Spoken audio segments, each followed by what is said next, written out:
Welcome to this edition of the First Aid Show. At ProTrainings, we do a lot of work training and increasing the awareness of defibrillators, but we're still asked, can anyone use a defibrillator? We were filming with To Be Heart Saved and asked this question to Dr. Philip Zemrak, who is a consultant cardiologist.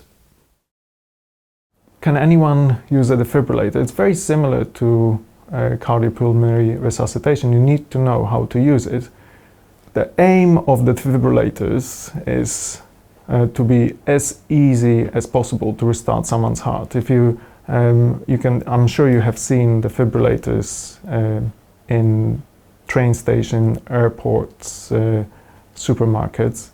You can take them and use them. They will guide you through performing CPR and defibrillation, but if you're in a stressful situation without previous use, without knowing how to use such a machine, you will not be able to. But a simple training through work, through school, will equip you with the knowledge how to use a defibrillator.